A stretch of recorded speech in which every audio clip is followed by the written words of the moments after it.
Hello friends, it is Kelly back with another process video, and today I am going to continue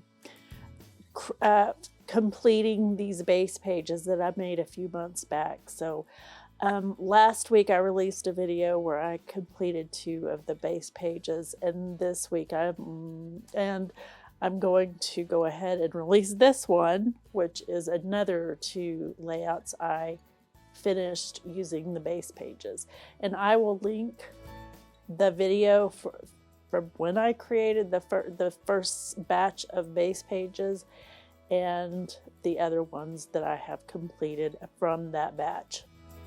So here I am using one of the, like I said, base pages, and the only change I've made to the initial base page was to go ahead and stitch across the top, which you saw me trimming the extra thread at the beginning of the video. So, and now I am just kind of going through some of my embellishments that I pulled that coordinate, and playing around with the pieces, trying to decide what direction I want to go with.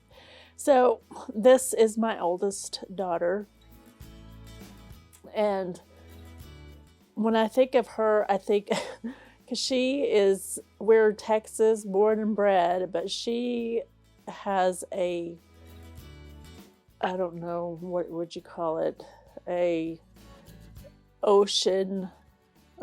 She loves the ocean. She loves going to Hawaii, and she loves the water. She loves the beach. She loves everything about it. And so when I look at pictures of her, even like just this one, I think of the beach, and that her dream is to someday live in Hawaii. And knowing this girl and how goal driven she is, she probably will someday be living in Hawaii. So, because that has always been her dream. So anyway, that's why I kind of pulled the tropical elements, like the leaf fronds, and because they remind me of her. And I really just I had this selfie that she had taken in the car. I get lots of car selfies from my girls, so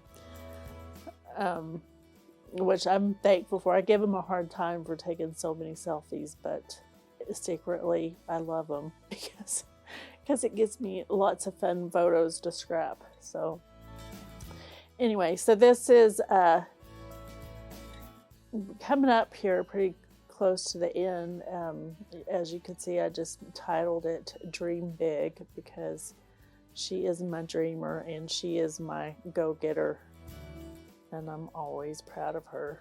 I'm proud of all my kids, but this isn't a layout about all my kids, it's a layout about her. So I just, if my other kids are listening, I want you to know I'm proud of all of you. You all know that I'm proud of you.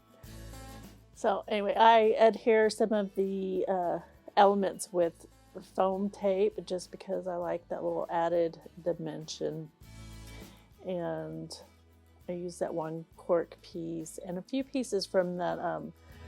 It had cactus and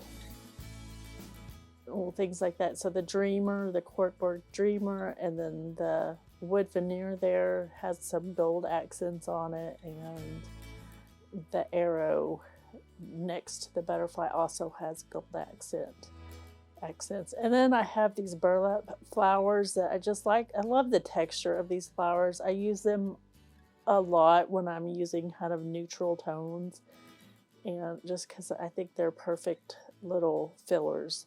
So yeah, and this selfie was taken in 2020, so I'm just adding the year down there because 2020, I got lots of scrapbooking done in 2020.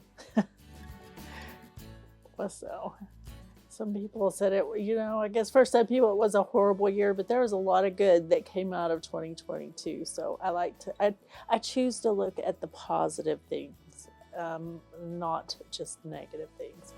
So here's a still shot of that completed photo. So here is another base page that in all of these base pages, I used scraps from a scrap bin to create.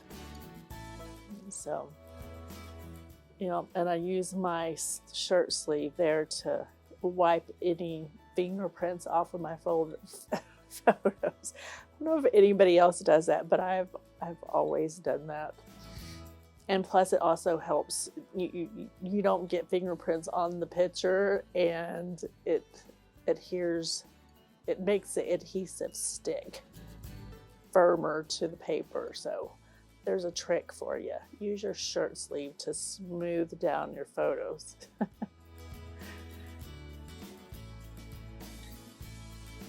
So on this one, this is my grandson, Carson, and during the whole pandemic thing, I was homeschooling my granddaughter.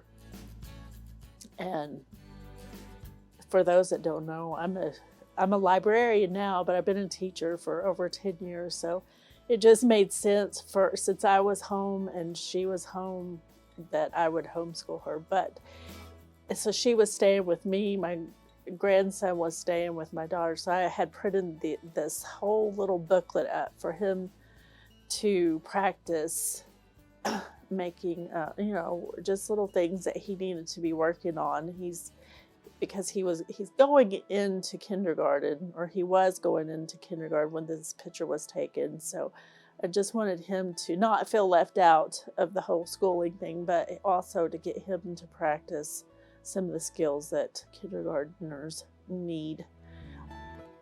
These days, it has changed a lot. Like if kindergartners don't come in knowing their letters, they're already behind. So if they don't know the letters and the sounds and how to write their name, they're behind, which is kind of sad, because right before I started teaching was back in the days when we still did stations and centers where we had where they got to play dress up and, play house. And that's when kindergarten built their social skills and learned how to be in school and adapt to a school routine. And they don't get that anymore, which kind of breaks my heart. Like, they're expected to come into school now, sit down, do a workbook, and then we wonder why we have all the behavior issues that we have. So, yeah.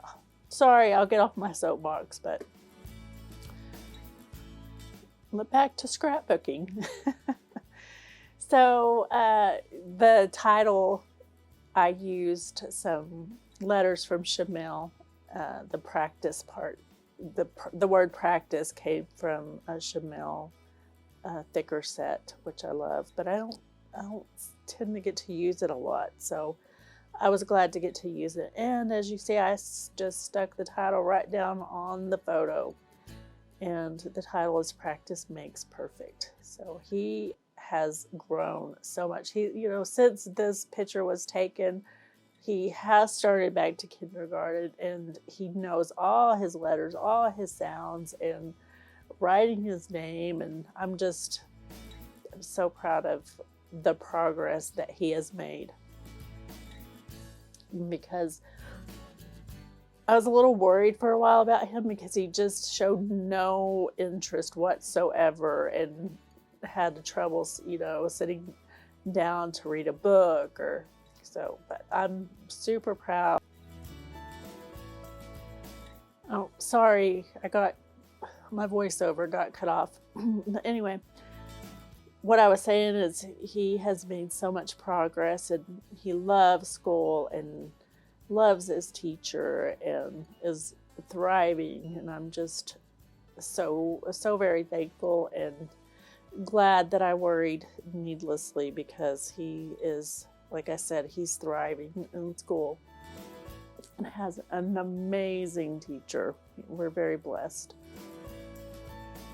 So, and as you can see here, I'm using those viewfinder reels those come from Nicole Jones. I bought those a while back, and I love them for a layering base.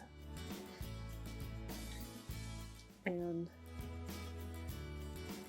I really was just trying to incorporate some of that orange into the clusters, and I'm going to go with my typical what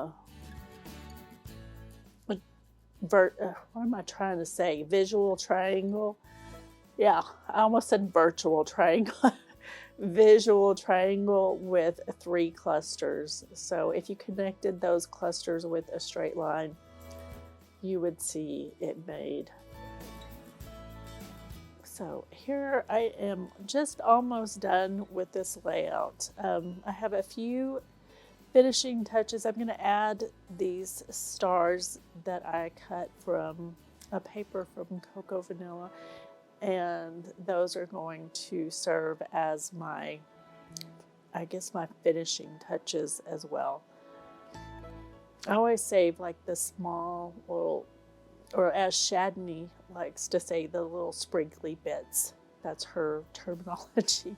That's exactly what it is. It's just at the end, when I'm finishing, I always have like a little finishing touch, and it's usually my smallest element, which in this case are the tiny little stars. And I just created 3 groupings of those. So that is the finished layout. So I appreciate you guys watching. And if you enjoyed this video, please give me a thumbs up, comment, and hit the notification bell so you know when I upload my next video. Thanks so much. Have a great day.